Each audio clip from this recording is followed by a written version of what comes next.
안녕하세요. 전 뒤늦게 가정을 꾸리게 된 40대 남자입니다. 전 어릴 때부터 남을 잘 믿는 성격이었어요. 그래서 손해도 많이 봤습니다. 친구한테 빌려준 돈도 못 받은 적이 수두룩하고 사기 비슷하게 당한 적도 많았고요. 그래도 괜찮다고 생각했어요. 사람이 사람을 못 믿으면 어떻게 살아요? 세상에 나쁜 사람보다 좋은 사람이 더 많다고 믿었거든요. 근데 이 성격 때문에 평생 후회할 일이 생겼어요. 제가 조금만 의심했더라면, 조금만 눈치가 빨랐더라면 아내가 보낸 신호들을 더 빨리 알아채고 막을 수도 있었을 텐데. 이때 일을 떠올리니까 또 목이 메는 것 같네요. 이 사연을 쓰기까지 정말 오래 고민했어요. 속으로만 삭히다가 병이 날 것 같더라고요. 무엇보다 저 같은 분이 계시다면 제가 한 실수를 반복하지 마시라고 알려드리고 싶어 용기를 냈습니다. 그러니 끝까지 들어주세요. 저는 37까지 결혼을 못했어요. 못했다기보다는 인연이 안 된 거죠.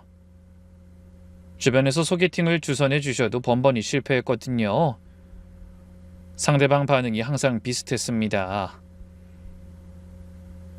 오빠는 너무 착하고 좋은 사람인데 재미가 없어요. 처음엔 상처받았는데 나중엔 그냥 체념했어요. 제가 잘생긴 것도 아니고 그렇다고 돈이 많거나 입담이 좋은 것도 아니니까요. 그냥 이렇게 지내다가 혼자 살다 죽겠구나 그렇게 생각했어요. 그러다 38 되던 해 회사에서 거래하는 병원이 있었는데 서류 전달 때문에 그 병원에 갈 일이 생겼어요. 접수대 앞에 서 있는데 웃음소리가 들리더라고요. 고개를 돌려보니 간호사가 할머니 손을 잡고 뭐라고 말하고 있었어요. 어르신, 오늘 혈압 진짜 좋은데요? 계속 이대로만 하시면 되겠다. 그 모습이 눈에 딱 박혔습니다. 가식 없이 환하게 웃는 얼굴이었거든요. 저도 모르게 한참을 쳐다봤어요. 그게 제 아내와의 첫 만남이었습니다. 그 뒤로 일부러 그 병원에 갈 일을 만들었어요. 서류 전달이 있으면 제가 가겠다고 손들었죠. 몇 번 마주치다가 용기를 내서 말을 걸었어요. 그랬더니 아내가 먼저 그러더라고요. 혹시 저 모르시겠어요? 같은 대학 선배신 것 같은데. 깜짝 놀랐습니다.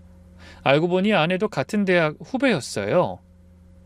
학교 다닐 때 마주친 적이 없었는데 이렇게 만나다니 무엇보다 절 알아보는 것도 신기했죠. 아, 신기하네요. 기억할 만한 얼굴이 아닌데. 그죠? 그 수업 열심히 들었던 거 기억나요. 그럼 선배님, 언제 밥 한번 사주세요. 그 말 한마디에 전 완전히 넘어갔습니다. 밥을 먹으면서 아내 얘기를 많이 들었어요. 아버지는 아내가 5살 때 사고로 돌아가셨다고 했죠. 어머니가 혼자 식당 일하면서 아내를 키웠고요. 장학금 받으며 대학 졸업하고 자격증 따서 취직했다고 했습니다. 연애하면서 아내 성격을 더 알게 됐어요. 절대 저한테 돈을 안 쓰게 하더라고요. 데이트 비용은 무조건 반반. 제가 기념일에 선물이라도 하면 그것도 미안해했어요. 이렇게 비싼 거 해줄 필요 없다니까. 나 만나면서 부담 주기 싫어. 자존심이 정말 강한 사람이었어요. 신세 지는 걸 죽기보다 싫어했죠. 그런 게 가끔 답답하기도 했지만 한편으론 이런 사람이라면 결혼해서 살아도 걱정 없을 것 같았죠. 그래서 1년 연애 끝에 제가 결혼하자고 했어요. 그런데 문제는 저희 어머니였습니다. 걔네 집이 그렇게 가난하다면서 나중에 네가 다 떠안아야 할 텐데 난 모르겠다.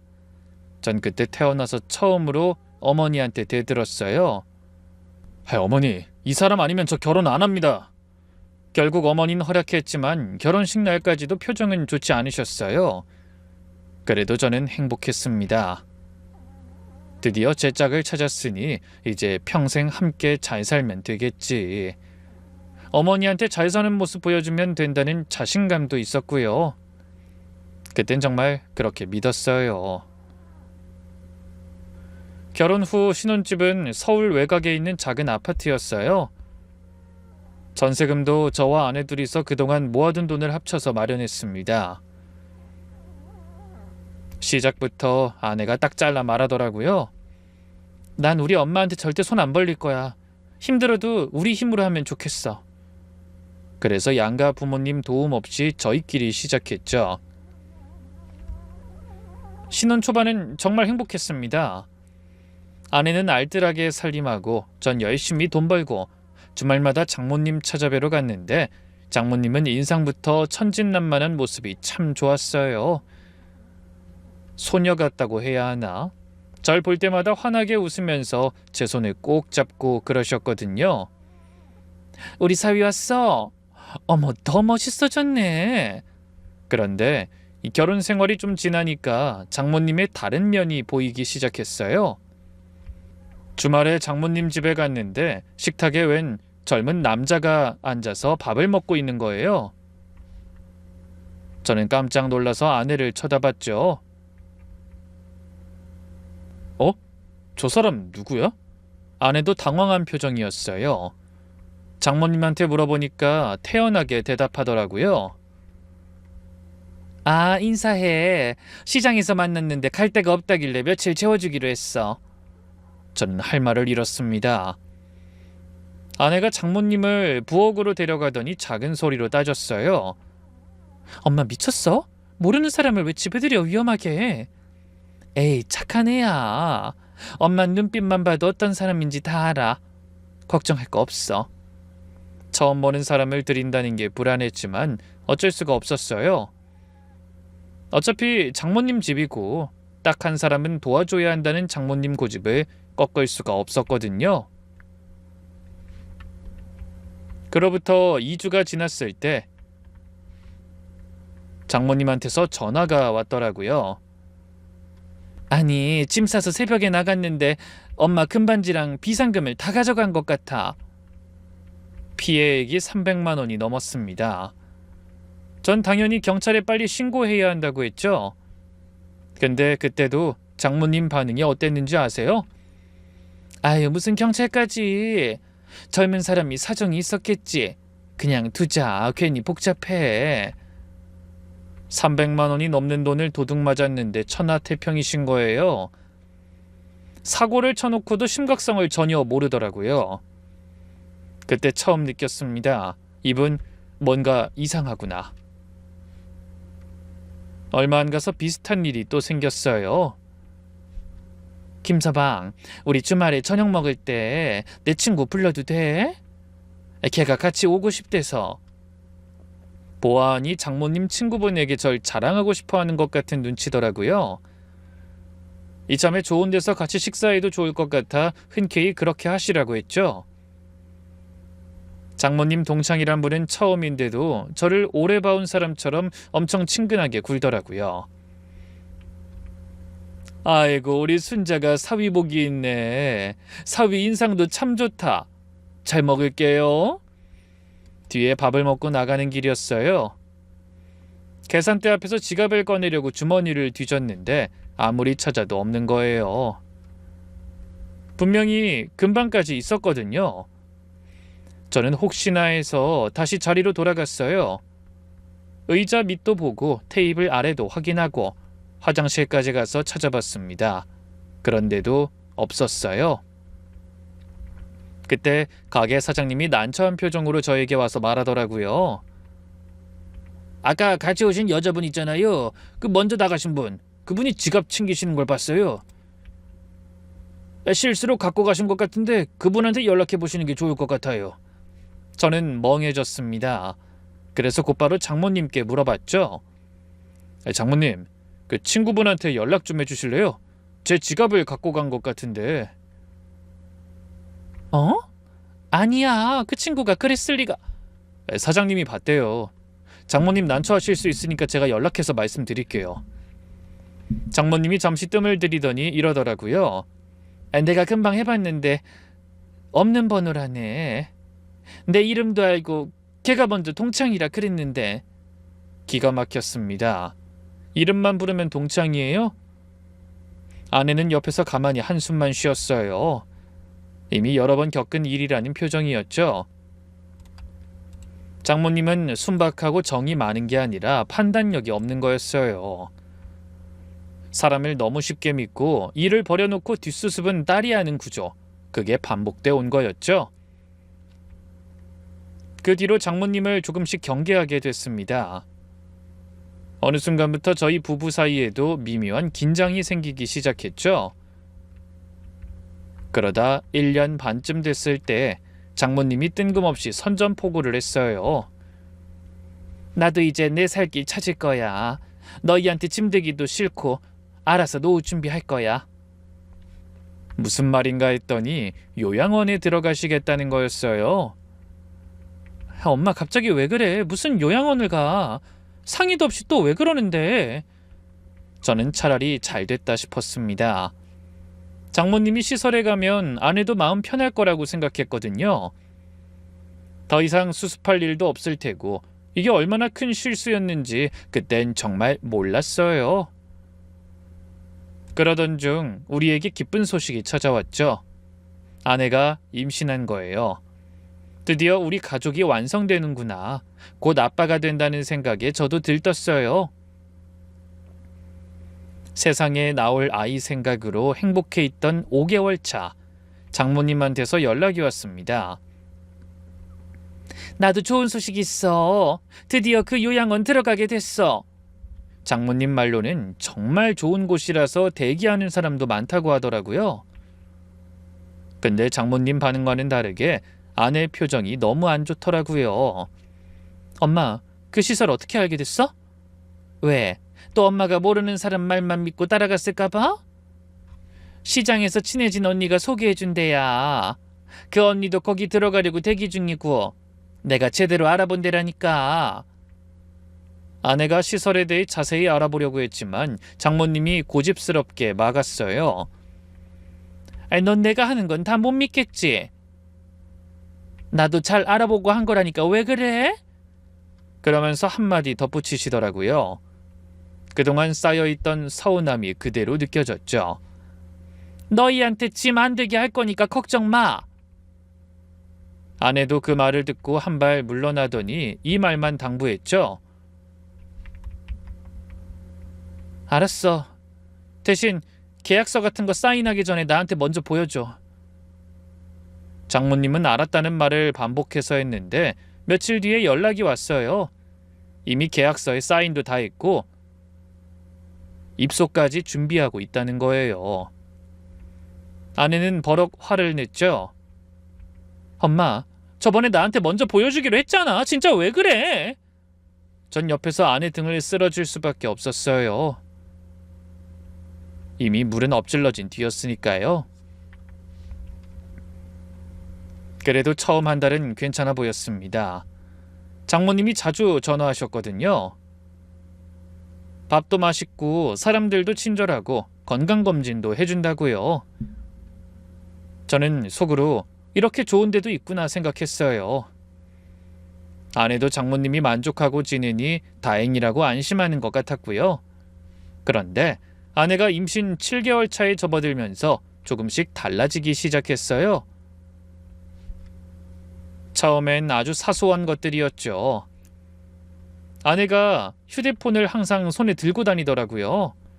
예전엔 아무데나 던져놓고 다녀서 하루에도 몇 번을 찾던 사람이 꼭 방을 들어가서 전화를 받았어요. 누구한테서 온 거야? 그냥 병원. 대답은 항상 짧았습니다. 더 물어보면 짜증을 내길래 그냥 넘어갔어요. 솔직히 물어보고 싶었어요. 근데 아내 상태를 보니 너무 피곤하고 지쳐 보이더라고요. 만삭인 아내한테 뭐라고 하기가 그렇잖아요. 스트레스 주면 아이한테 안 좋다고 하니까 그냥 저만 다 참으면 된다고 생각하고 넘겼어요. 그러다 진짜 이상하다고 느낀 게 통장이었어요. 아내가 관리하던 생활비 통장에서 500만 원이 빠져나간 거예요. 저는 깜짝 놀라서 물어봤죠. 여보, 이 돈 어디 쓴 거야? 500이 나갔던데? 아내가 잠깐 멈칫하더니 대답하더라고요. 아, 그거? 친구가 급하게 빌려달라고 해서. 친구? 누구? 당신은 잘 모르는 사람이야. 옛날에 친했던 직장 동료. 저는 좀 당황했어요. 500만 원이 적은 돈이 아니잖아요. 그리고 아내는 원래 이런 일은 꼭 저한테 상의하는 사람이었거든요. 10만 원짜리 물건 살 때도 이거 사도 돼 물어보던 사람이에요. 미안해. 너무 급하다고 해서. 바로 준대. 아내가 눈을 피했어요. 뭔가 더 있는 것 같았습니다. 물어보고 싶은 게 많았어요. 그 친구가 누군지, 왜 그렇게 급하게 필요했는지, 정말 갚을 수 있는 건지. 근데 차마 입이 안 떨어지더라고요. 만삭인 배가 눈앞에 있었거든요. 여기서 제가 다그치면 아내가 얼마나 스트레스 받을까? 아이한테 무슨 영향이 가면 어떡하지? 하는 생각에 목구멍까지 올라오는 말을 삼켰습니다.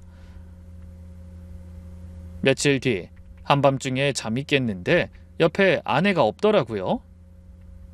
거실에 나가보니 소파에 앉아 울고 있었어요. 저는 가슴이 철렁 내려앉았어요. 그냥 아무 말 없이 옆에 앉았습니다. 왜 울어? 어디 아픈 거야? 병원 가볼까? 아니야. 아무것도 아니야. 호르몬 때문에 그런가 봐.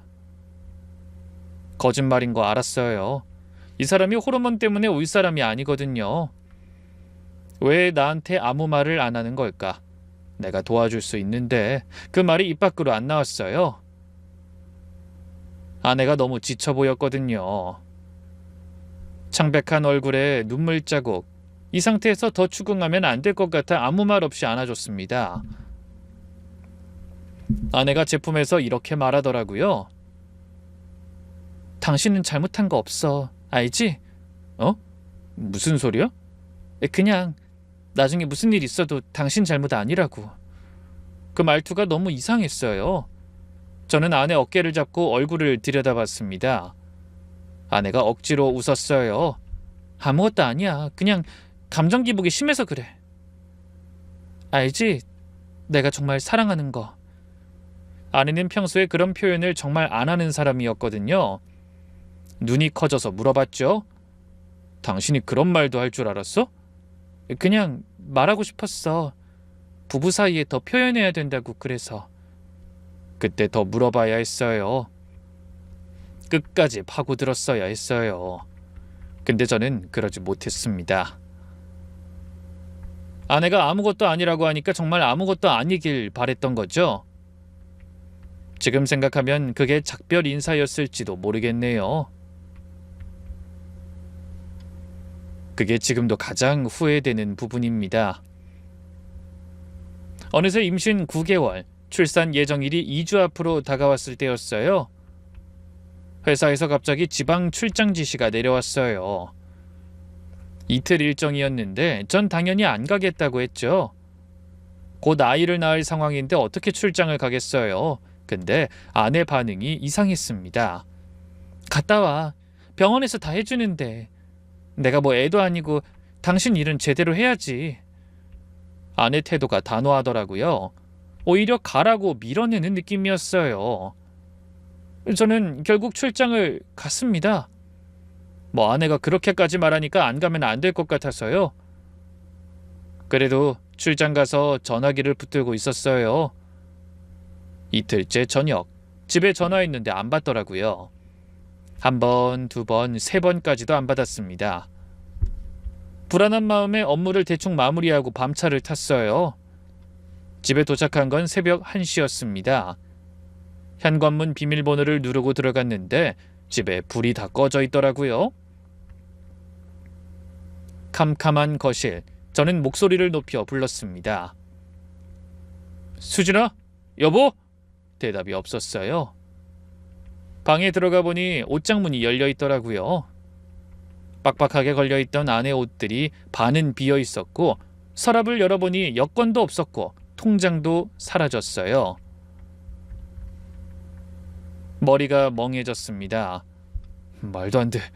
내일 모레면 아이 낳을 사람이 어디로 간 거지? 미친 듯이 아내 휴대폰으로 전화를 걸었어요. 신호음 대신 안내 음성만 계속 나왔죠. 떨리는 손으로 장모님께 전화했습니다. 만삭인 몸으로 어딜 간 건지 너무 불안했어요. 장모님, 혹시 그 사람 거기 있어요? 연락 언제 마지막으로 하셨어요? 수진이? 무슨 소리야? 걔가 왜 나한테 와? 곧 애 나온다고 집에 있겠다 했는데. 그제야 알았어요. 아내가 장모님한테도 연락을 안 했다는 걸요. 결국 경찰에 신고했습니다. 경찰관이 집에 와서 이것저것 물어보더라고요. 혹시 출장 가기 전에 부부싸움 하셨습니까? 외도가 의심되는 정황이 있었습니까? 아니요, 그런 건 전혀 없습니다. 경찰관 눈빛이 이상했어요. 어쩐지 제 말을 믿지 않는 것 같았죠. 저는 그날 밤 혹시 실마리가 있나 싶어서 아내 물건들을 하나씩 뒤져봤어요. 하지만 어떤 단서도 찾을 수가 없었어요. 며칠 후 경찰에서 연락이 왔어요. 아파트 CCTV를 확인했는데 저한테 보여줄 게 있다고 하더라고요. 영상을 보니 거기엔 아내가 캐리어를 끌고 혼자 나가는 모습이 찍혀 있었어요. 표정은 카메라 각도 때문에 안 보였지만 누가 끌고 가는 것도 아니고 쫓기는 것도 아니었습니다. 경찰에서 내린 결론은 이랬어요. 자발적 가출입니다. 저는 자발적이라는 말을 듣고 받아들일 수가 없었어요. 너무 억울했죠. 아니, 만삭인 사람이 왜 집을 나가요? 정말 그동안 아무 문제도 없었다니까요. 경찰관이 고개를 저었어요. 이것만으론 범죄 정황으로 볼 수가 없어요. 성인의 자발적 가출은 본인 의사가 확인되면 강제로 찾을 수가 없습니다.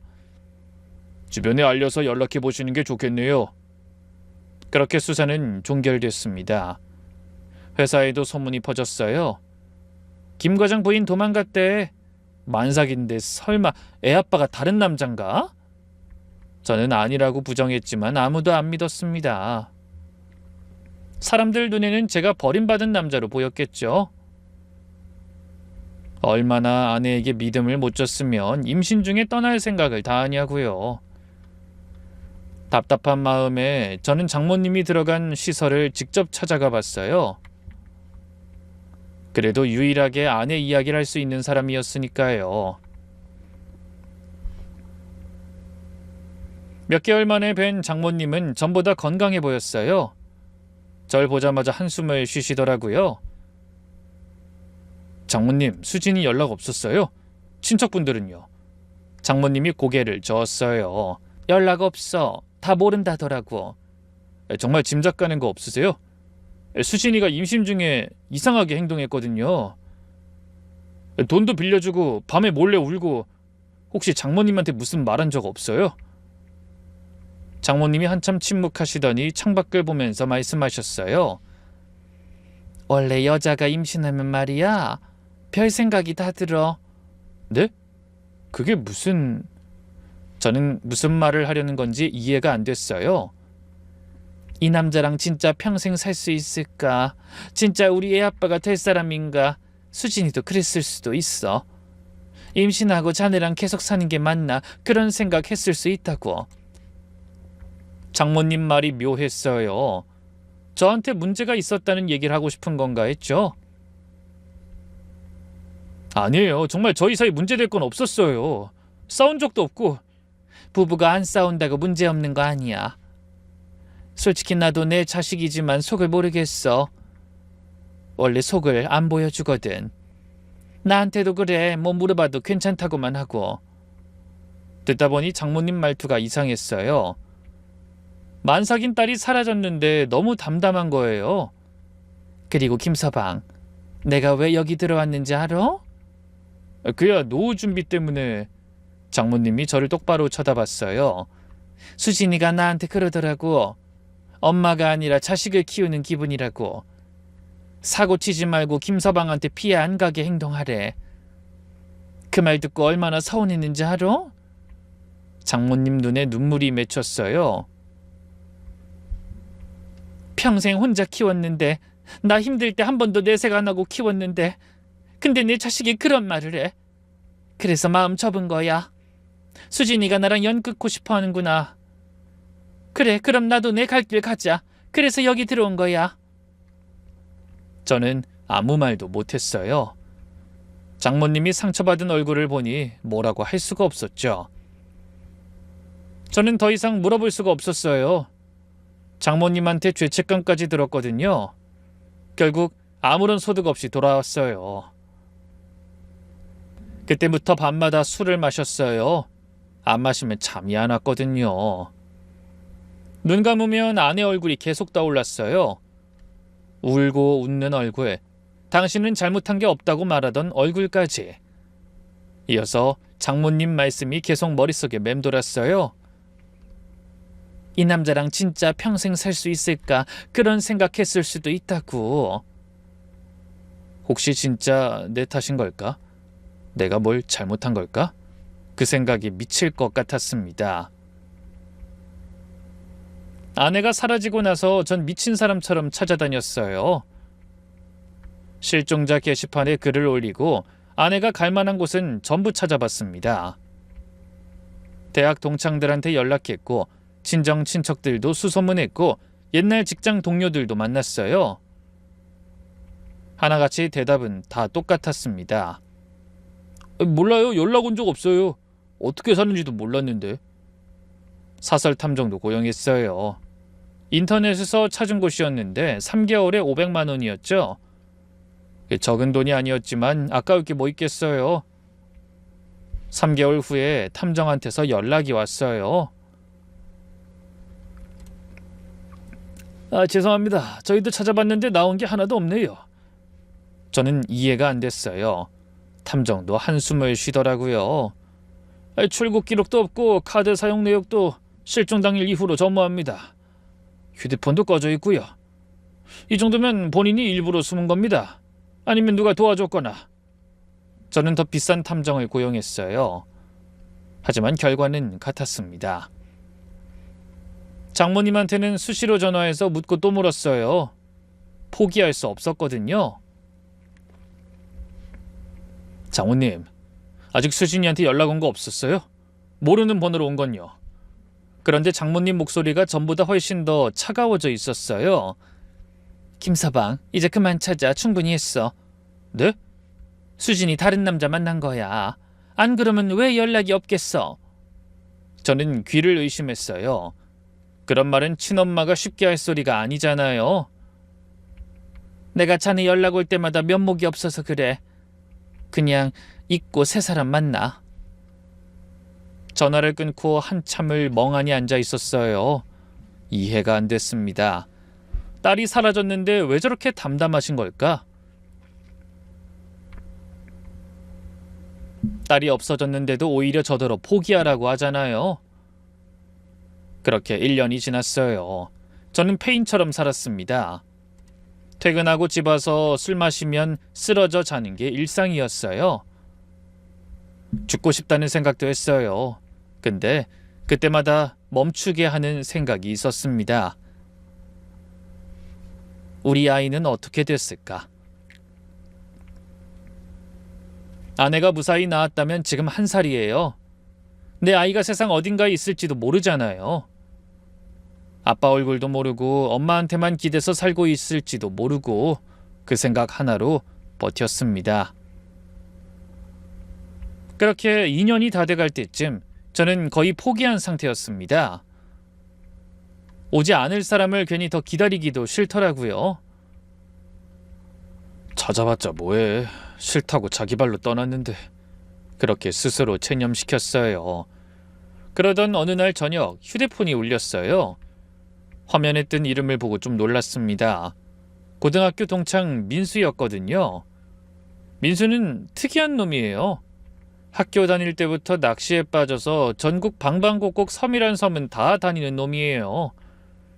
1년의 절반은 낚시하러 다닌다고 해도 과언이 아닐 정도로요. 취미가 다르다 보니 서로 연락할 일이 없어졌죠. 야 정호야, 오래간만이다. 뭐 사람이 있지? 애들한테 얘긴 들었는데. 민수가 전화와서 한참 뜸을 들이더라고요. 평소 성격에 안 맞게 좀 이상했어요. 그래, 어쩐 일이야? 나 지금 남해 쪽에 작은 섬에 낚시 왔거든. 그래, 여전하네. 저는 건성으로 대답했어요. 솔직히 남의 여행 얘기까지 들을 기분이 아니었거든요.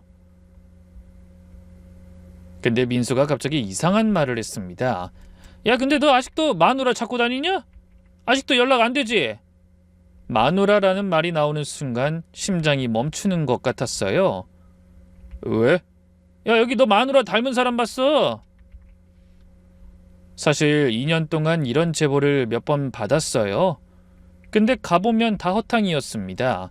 그래서 기대 안 했어요. 근데 믿으면 안 된다고 스스로를 다잡았습니다. 또 실망하면 진짜 못 버틸 것 같았거든요. 그런데 민수 목소리가 진지해졌어요. 아, 그때 너 결혼식 갔었잖아. 네 마누라랑 닮은 정도가 아니라니까. 내가 사진까지 다시 찾아봤는데 맞는 것 같아. 아, 그리고 그 여자 애가 있던데. 2살쯤 돼 보이던데. 숨이 멎었습니다. 아내가 만삭일 때 사라졌으니까 그렇다면 시기가 딱 맞잖아요. 뭐라고? 혹시 딸이었어? 여자애야. 저는 손이 떨리기 시작했어요. 민수가 계속 말했습니다. 아, 근데 이상한 게 섬에서 뭔가 일을 해. 사람을 돌보는 것 같던데, 시설 같은 데서. 시설? 그 요양원 비슷한데. 근데 밖에 잘 안 나와.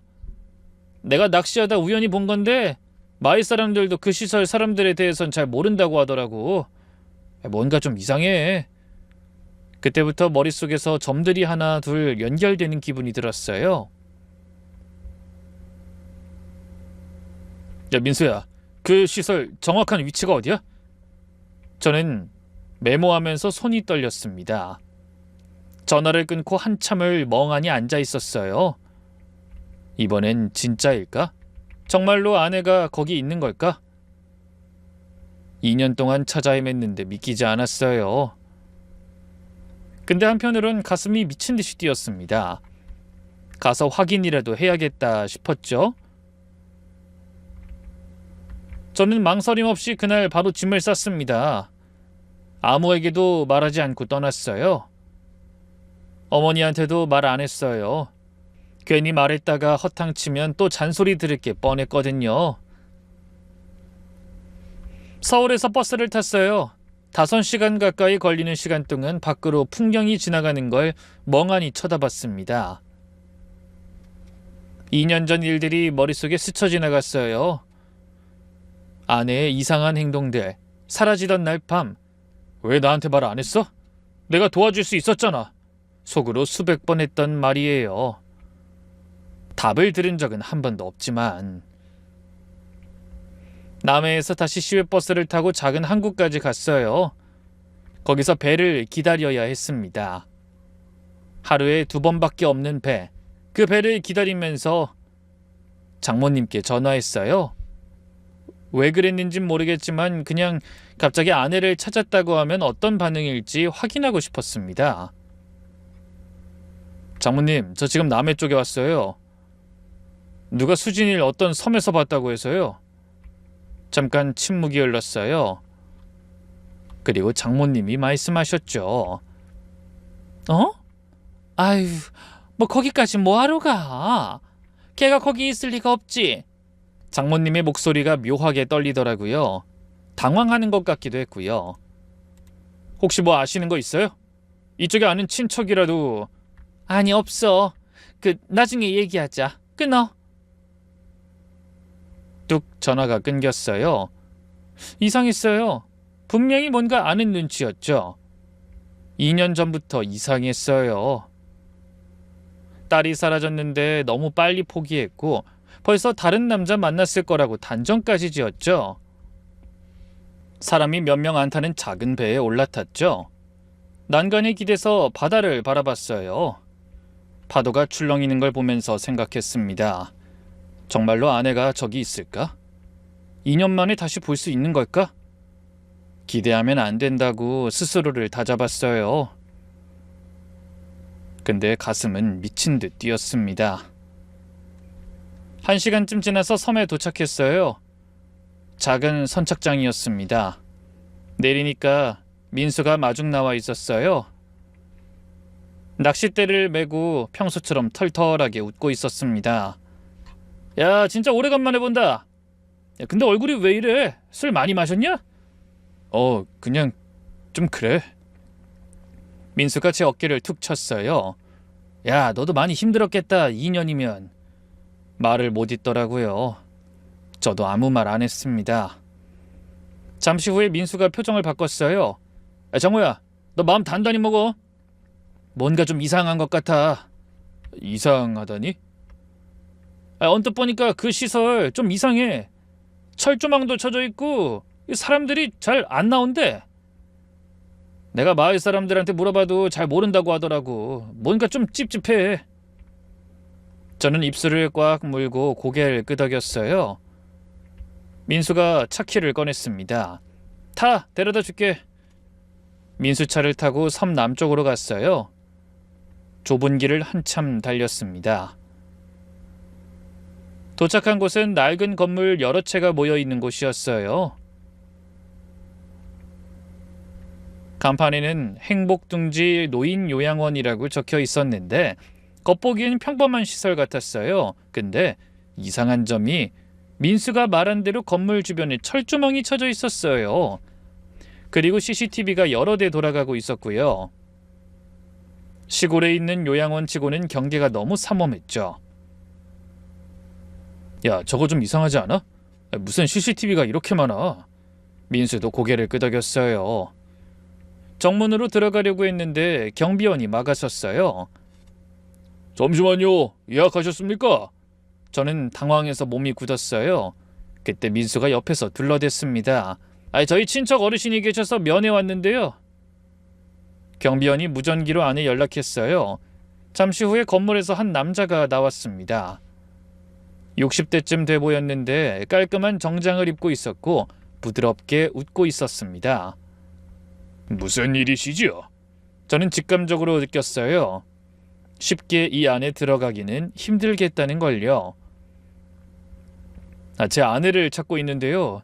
이수진이라고 여기 있다는 제보를 받았습니다. 남자의 눈빛이 순간 흔들렸어요. 0.1초도 안 되는 짧은 시간이었지만 저는 봤습니다. 하지만 그 남자는 바로 여유로워 보이는 웃음을 지었어요. 이수진 씨? 글쎄요. 저희 직원 중엔 그런 분 없는데요. 착오가 있으신 것 같습니다. 아니, 분명히 여기 있다고. 거짓말인 걸 단번에 알았어요. 눈빛이 흔들렸거든요. 저는 더 따지려고 했는데 그때 건물 쪽에서 아이 울음소리가 들렸어요. 고개를 돌려보니 마당 한쪽 벤치에 한 여자가 앉아 있었어요. 작은 아이를 안고 달래고 있었습니다. 2살쯤 돼 보이는 아이. 저는 그 익숙한 뒷모습에 얼어붙었어요. 분명히 아내였어요. 저도 모르게 소리가 나왔습니다. 수진아, 나야! 수진아! 여자는 순식간에 동작을 멈췄어요. 천천히 고개를 돌렸는데 아내 얼굴이었어요. 2년 만에 본 아내는 정말 많이 야위어 있었습니다. 볼이 꺼지고 힘이 없어 보였죠. 그리고 저를 보는 눈에는 알 수 없는 공포가 담겨 있었어요. 저는 다가가려고 했습니다. 저를 피할 이유가 없잖아요. 근데 아까 그 남자가 재빠르게 움직이더니 아내 어깨를 잡고 건물 안으로 데려갔어요. 아내가 끌려가면서 저를 돌아봤어요. 그 눈빛, 두려움인지 미안함인지 읽을 수가 없었습니다. 수진아! 저는 아내를 쫓아가려고 했는데 경비원 2명이 막아섰어요. 손님 나가주셔야겠습니다. 비켜요. 저기 내 아내가 있어요. 손님 진정하시고요. 여긴 허가 없이 출입할 수 없습니다. 옆에 있던 민수가 제 팔을 잡았어요.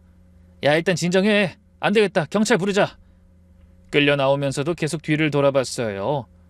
건물 창문에 아내 얼굴이 보였습니다. 아이를 안은 채 절 내려다보고 있었어요. 무언가 하지 못한 말이 있는 표정으로요. 저는 다리에 힘이 풀려서 주저앉았어요. 저 아이가 내 아이구나. 2년간 찾아 헤맸던 아내와 아이가 살아있어. 근데 왜 저기 갇혀있는 거지? 다행히 민수가 절 대신에 경찰에 전화했어요. 다행히 20분도 안 돼서 경찰이 왔죠. 경찰이 시설 측과 한참 대치했어요.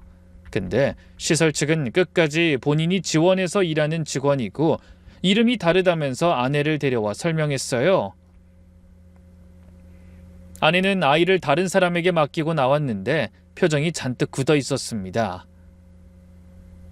경찰이 물었어요. 이분이 남편분이시라고 하는데 맞습니까? 아내가 저를 보는데 눈에 눈물이 그렁그렁했습니다. 근데 입에서 나온 말은 이거였어요. 모르는 분이에요. 저는 처음 봐요. 전 그 말에 무너졌어요. 여보 나야 왜 그래? 당신이 왜 여기 있어? 억지로 끌려온 거지? 아내는 제 말에 계속 고개만 저었습니다. 죄송한데 잘못 찾아오신 것 같아요. 가도 되죠?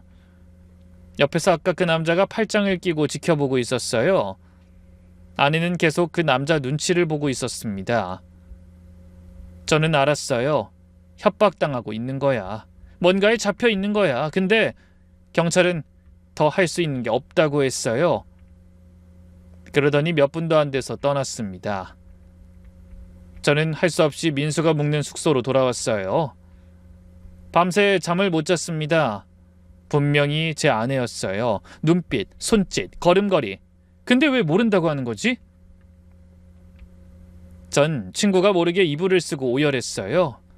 2년 만에 겨우 찾은 아내가 저를 보고 모르는 사람이라니. 참담한 심정으로 누워있는데 새벽 4시쯤 숙소 창문에 뭔가 부딪히는 소리가 났습니다. 비가 오는 줄 알았는데 나가보니 작은 쪽지가 돌에 묶여 떨어져 있었어요. 떨리는 손으로 펼쳐봤더니 정호씨, 내일 새벽 5시 선착장 왼쪽 창고 혼자 와요 제발. 아내 글씨였어요. 그걸 보고 나니 정신이 반짝 들었죠. 시계만 보면서 새벽 5시가 되길 기다렸어요. 시간이 되자마자 선착장으로 갔습니다. 왼쪽에는 낡은 창고가 있었어요.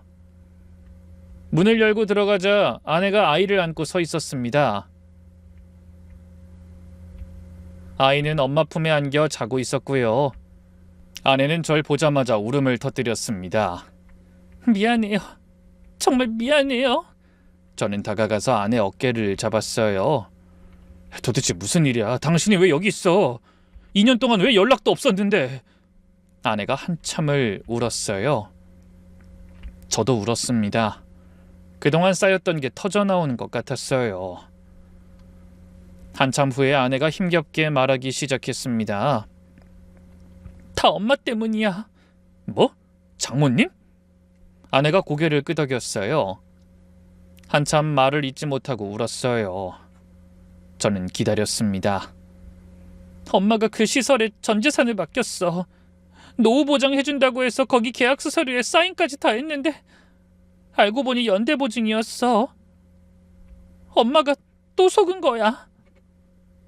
아내가 떨리는 목소리로 말했어요. 그래서 항의했더니 그때부터 협박이 시작된 거야.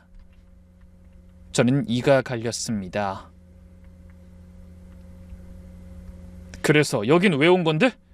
엄마가 나한테 울면서 전화해서 그러는 거야. 자기 죽게 생겼다고. 항상 그랬잖아. 사고 치면 나한테 와서. 근데 어떡해. 그때 임신한 몸으로 그 시설을 찾아갔는데 어떻게든 엄마 빚 해결해 보려고 했지. 근데 거기 간 게 잘못이었어. 왜? 아내가 저를 쳐다봤어요. 눈에는 눈물이 가득했습니다. 엄마 빚 탕감하는 조건으로 여기서 일하래. 간호조무사 자격증 있는 것도 이미 알고.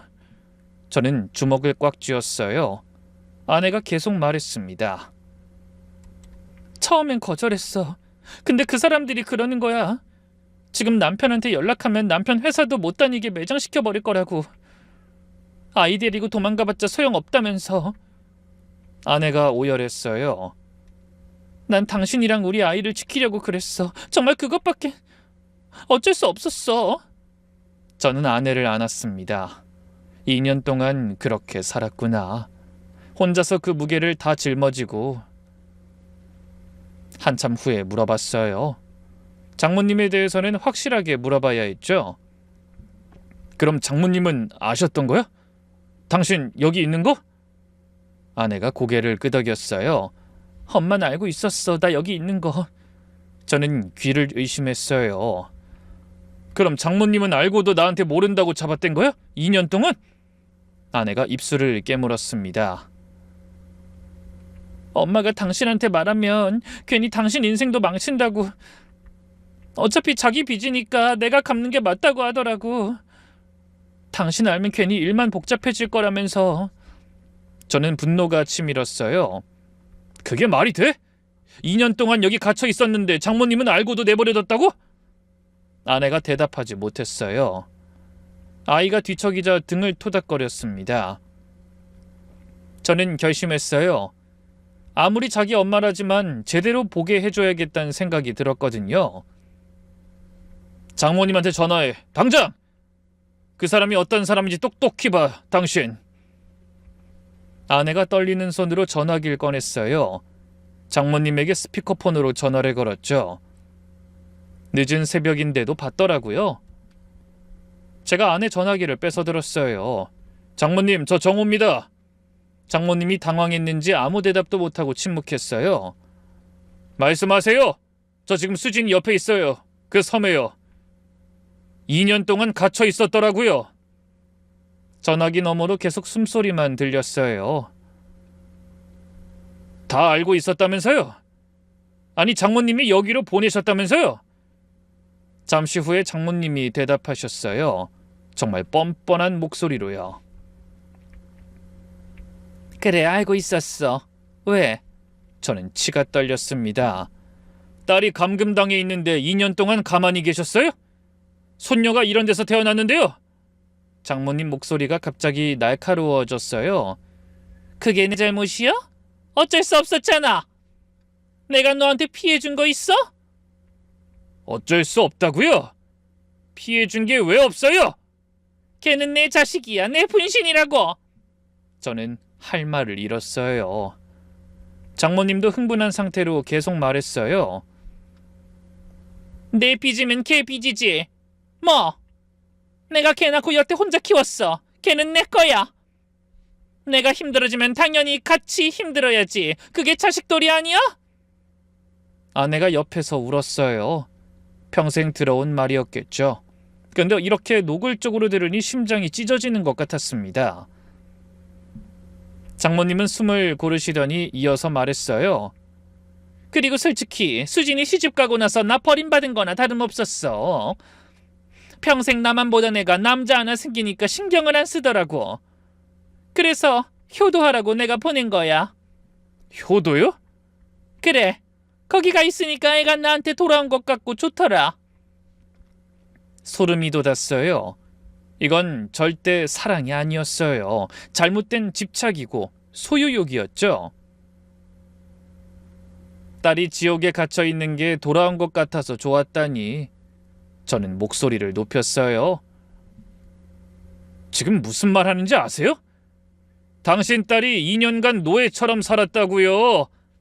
손녀가 아빠 얼굴도 모르고 컸어요. 근데 그게 좋았다고요? 그게 할 소리예요? 장모님이 소리를 질렀어요. 야, 네가 뭔데 나한테 그래? 수진이 내 거야. 네 놈이 데려가기 전까지 걔는 평생 내 거였다고. 그런 애를 네가 뺏어간 거야. 내 딸 내놔. 내 딸 내놓으라고. 전화기를 들고 있는 손이 떨렸어요. 당신 다 들었지? 저 사람 당신 엄마 아니야. 아내가 고개를 끄덕였어요. 얼굴이 눈물범벅이었습니다. 평생 당신을 이용한 거야. 사고 치면 당신이 수습하고 이번에도 당신이 대신 갇혔어. 근데 저 사람은 미안하다는 말 한마디 안 하고 오히려 당신이 돌아와서 좋대. 아내가 울면서 말했어요. 나도 아는데. 저는 아내 손을 꽉 잡았어요. 눈에 눈물이 가득했지만 흔들리는 게 보였습니다. 잘 들어. 당신을 이렇게 대하는 사람은 가족이 아니야. 가족이란 이름으로 당신을 지옥에 밀어넣는 사람은 절대 가족이 아니라고. 이젠 나한테만 기대. 이제 나하고 우리 은서만 보면 돼.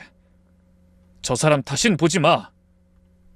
저는 장모님께 다시 전화했어요. 저희 이제 서울 가자마자 바로 경찰에 신고할 겁니다. 그 시설 사람들 전부 잡혀갈 거예요. 수진인 제가 지킬 거고요. 그리고 다시는 수진이 앞에 나타나지 마세요. 연락도 하지 마시고요. 제 아내는 이제 당신 딸 아닙니다. 아시겠어요? 장모님이 쉰 목소리로 소리를 질렀어요. 야, 네가 뭔데? 당장 우리 딸 바꿔. 어디 내 딸을? 저는 전화를 끊어버렸어요. 아내가 울면서 절 안았습니다. 품에 안긴 아이도 엄마 울음소리에 깨서 울기 시작했어요. 새벽 창고에서 우리 세 사람은 엉켜 울었습니다. 이게 끝이자 시작이었어요. 그날 바로 민수랑 같이 경찰서에 갔어요. 아내의 증언, 장모님이 사기당한 정황 서류, 그리고 아내가 2년 동안 몰래 모아둔 시설 내부 증거까지 전부 모아서 제출했어요. 경찰이 이번엔 본격적으로 수사에 착수했어요. 2주 뒤 새벽, 경찰 특공대가 투입돼서 시설을 급습했습니다. 아내 말대로 여성 4명이 비슷한 상태로 발견됐어요. 다들 빚이나 협박에 잡혀서 나오지 못한 사람들이었죠. 노인들 재산 갈취 증거도 대량으로 확보됐어요. 피해자만 수십 명이었습니다. 시설장이랑 일단 7명이 전부 체포됐어요.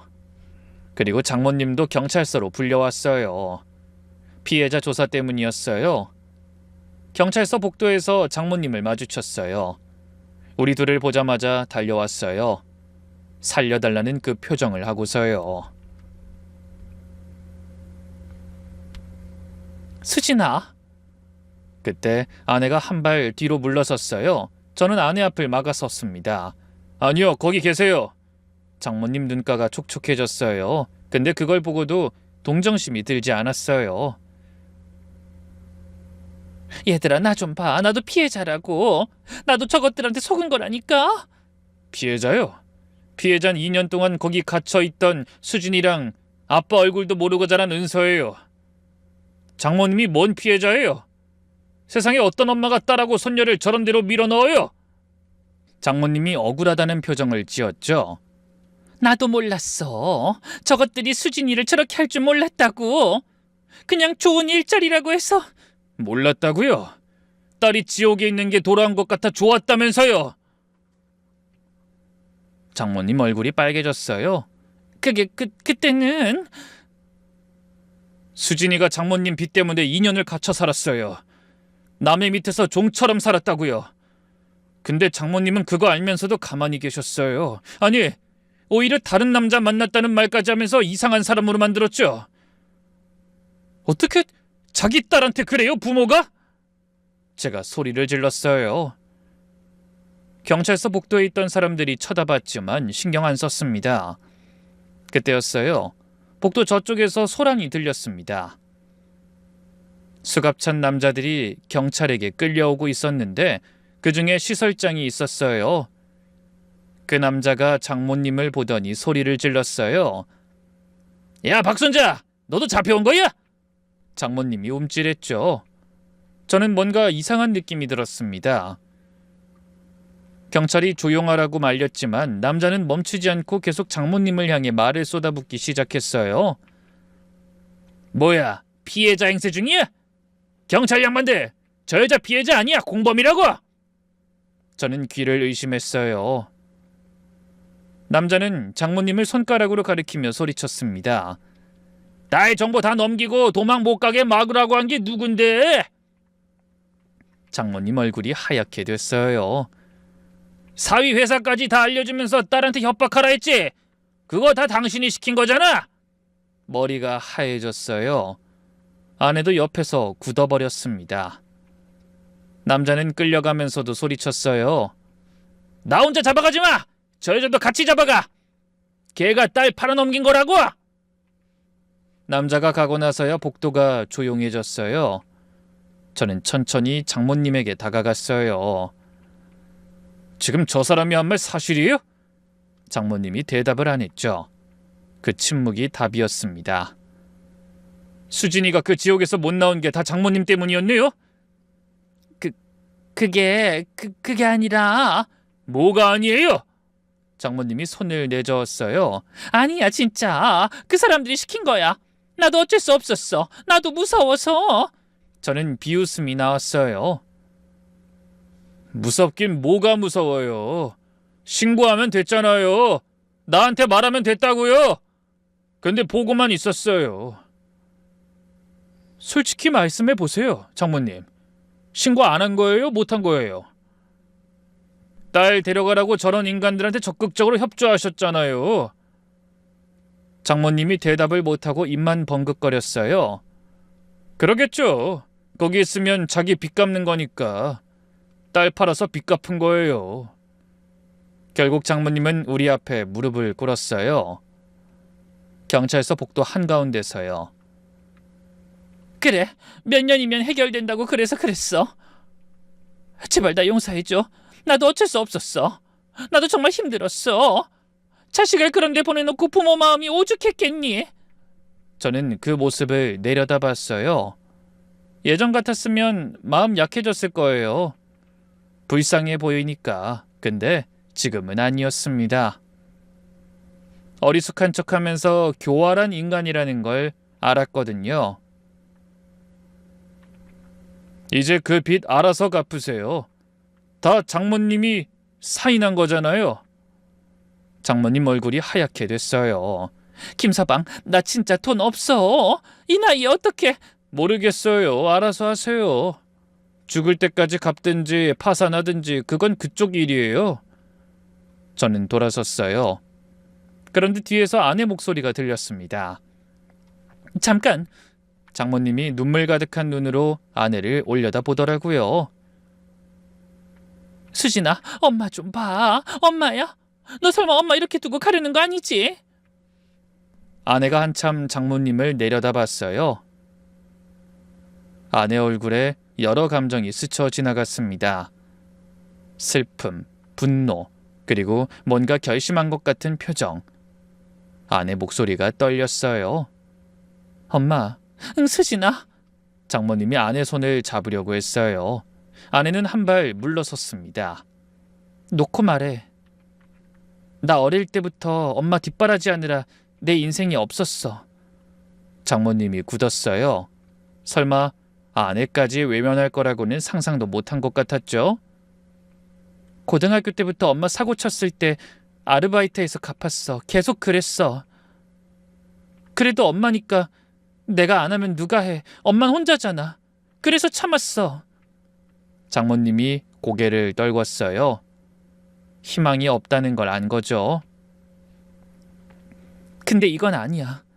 내 남편, 아이까지 걸고 나한테 이런 짓을 해? 그 지옥에서 혼자 버티는 동안 엄마가 뭐를 해? 변명 안 들을 거야. 충분히 들었어. 어쩔 수 없었다. 엄마도 힘들었다. 엄마도 무서웠다. 그거 다 변명이야. 아내가 숨을 고르더니 말했습니다. 장모님이 아내 바짓가랑이를 잡았어요. 수진아, 그래도 너 낳아준 엄마잖아. 너 엄마 평생 안 보고 살 거야? 아내가 장모님 손을 떼어냈어요. 천천히, 그리고 단호하게. 낳아줬으니까 평생 이용해도 되는 거야? 낳아줬으니까 딸 팔아넘겨도 되는 거야? 장모님이 아무 말 못하셨어요. 나 이제 내 가족 지키면서 살 거야. 내 남편, 내 딸, 그게 내 가족이야. 장모님이 바닥에 주저앉아 울부짖었어요. 저희를 부르는 소리가 들렸습니다. 저는 뒤도 돌아보지 않았어요. 아내 손을 잡고 걸어 나왔습니다. 경찰서를 나서는데 아내 손이 떨리고 있었습니다. 저는 아내 손을 잡고서 이 한마디를 했어요. 잘했어. 다 끝났어. 이제 괜찮아. 그 후로 딱 한 번 장모님 전화가 왔어요. 제가 받지 말라고 했는데 아내는 전화기를 들고 받더니 이 말을 하고 끊더라고요. 나야, 다신 전화하지 마. 아내 손이 좀 떨렸지만 표정은 단단했어요. 나중에 들은 얘기인데 장모님은 공범 혐의로 조사를 받게 됐어요. 구속은 면했지만 그게 끝이 아니었어요. 그 시설에 맡긴 본인의 전 재산은 당연히 돌려받지 못했고 연대보증 빚 2억은 고스란히 장모님 몫이 됐어요. 피해 회복 절차고 뭐고 장모님은 해당이 안 됐습니다. 가해자 측이었으니까요. 결국 집은 경매로 넘어갔고 가진 것도 다 정리됐다고 들었어요. 마지막으로 들은 소식은 어느 쪽방촌에서 혼자 사신다는 거였습니다. 친척들도 다 등을 돌렸대요. 딸 팔아먹은 엄마가 누군데 못 팔아먹겠어요. 아내는 한참 아무 말 없이 있다가 그러더군요. 불쌍하다고 생각해야 하나? 그냥 이젠 아무것도 안 느껴져. 아내가 그렇게 말하더라고요. 전 그게 당연하다고 생각했어요. 평생 이용만 당한 사람이 뭘 느끼겠어요? 동정심? 그건 정상적인 가족 관계에서나 느끼는 감정이죠. 모든 게 정리되고 8개월이 지났어요. 아내는 많이 좋아졌어요. 가끔 밤에 악몽을 꾸고 깨면 제가 안아주고요. 은서도 많이 컸어요. 처음에는 낯가림이 심해서 울기만 했는데 서서히 적응하고 있는 것 같아요. 이 일을 겪은 뒤 여러분께 드리고 싶은 말이 있어요. 가족의 이름으로 누군가를 이용하는 건 사랑을 빙자한 폭력이에요. 혹시 지금 가족이란 이름에 짓눌려 사는 분이 있다면 과감히 끊어내셨으면 좋겠네요. 저는 아무리 세월이 흘러도 장모님은 용서 못합니다. 아니, 안 할 겁니다. 딸을 자기 소유물로 생각하고 딸이 지옥에 있는 사실을 알고도 방관한 사람, 그건 가족이 아니잖아요. 진짜 가족은 당신을 지옥에 밀어넣지 않거든요. 부디 제 사연을 듣고 좋은 결론을 내렸으면 하는 마음입니다.